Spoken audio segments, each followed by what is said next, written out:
এই সংসারে সবচেয়ে বড় পাপ কি হতে পারে? কেউ বলবেন অসত্য, কেউ বলবেন ছলনা, আবার কেউ বলবেন লালসা।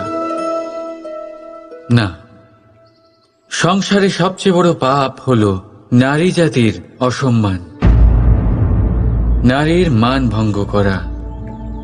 কারণ এই অপরাধ কেবল নারীর শরীরকেই নয়, বরং তার মন আর আত্মাকেও আহত করে থাকে। তাহলে এবার প্রশ্ন হলো, যে এই অপরাধ করেছে তাকে কি শাস্তি দেওয়া উচিত?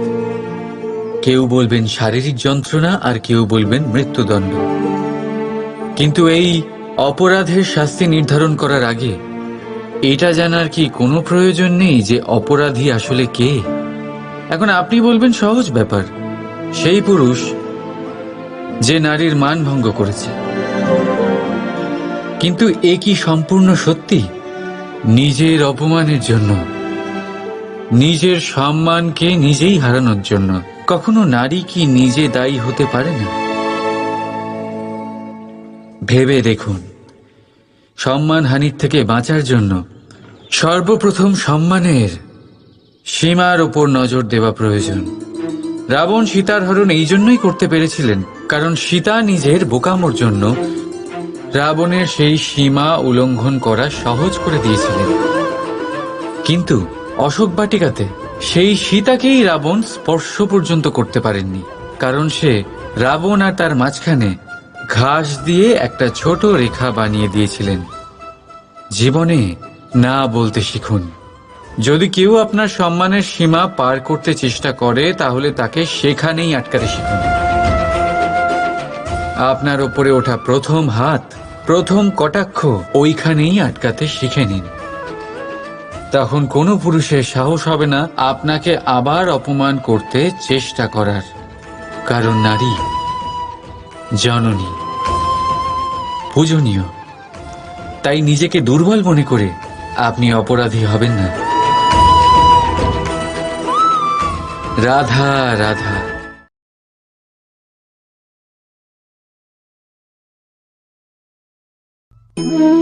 প্রকৃতি প্রত্যেক জীবকে অনুভূতি দিয়েছে যাতে সে নিশ্চল না হয়, কোনো না কোনো কর্ম করতে থাকে।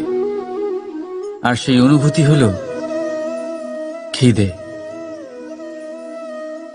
পশু পক্ষী প্রাণী পরিশ্রম করতে থাকে নিজের খিদে মেটানোর জন্য। কিন্তু অন্য জীবের মতো মানুষের খিদে কি তার পেট অবধি সীমিত থাকে?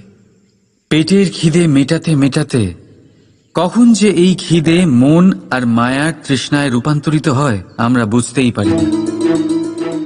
আর বেশিরভাগ ক্ষেত্রে এই তৃষ্ণা অর্থ সংগ্রহ করা অবধি সীমিত থাকে। নিজের জীবন ধারণ ছেড়ে কার জন্য এই অর্থ সংগ্রহ করছেন আপনি? আগামী প্রজন্মের জন্য। বড়ই বিচিত্র, তাই না? নিজের জীবন ধারণ ছেড়ে অর্থ সংগ্রহ করতে করতে নিজের জীবনের সুখ বিসর্জন দিচ্ছেন, আর আগামী প্রজন্মকে কাজ করার থেকেও আটকাচ্ছেন। পুত্র যখন কুপুত্র তখন কেন অর্থ সঞ্চয়? পুত্র যখন সুপুত্র তখন কেন অর্থ সঞ্চয়? নিজের সন্তানকে সংস্কার দিন, অর্থ নয়। যদি সন্তান সংস্কারী হয় তখন সে নিজের এক সংসার তৈরি করবে। যদি সংস্কারহীন হয় তাহলে আপনার বানানো সংসার এমনিই সে ভেঙে দেবে। জীবনে যদি কিছু সঞ্চয় করতে হয় তাহলে জ্ঞান সঞ্চয় করুন, প্রেম সঞ্চয় করুন, আর আমার সাথে ভালোবেসে বলুন রাধা রাধা। এই হিরেটা দেখতে পাচ্ছেন আপনি? লক্ষ কোটি বছর ধরে পৃথিবীর গর্ভে থাকার পরে এটা এতটা শক্ত হয়ে ওঠে। কিন্তু যখন খনি থেকে একে বের করা হয় এটি কয়লার মতোই থাকে, সাদা, শক্ত, নিস্তেজ। কিন্তু যখন একে পালিশ করা হয় তখন এটা তেজ লাভ করে, আর ঠিক তখনই এর মূল্য বৃদ্ধি পায়। সংসারে মানুষের সাথেও ঠিক এমনটাই হয়ে থাকে।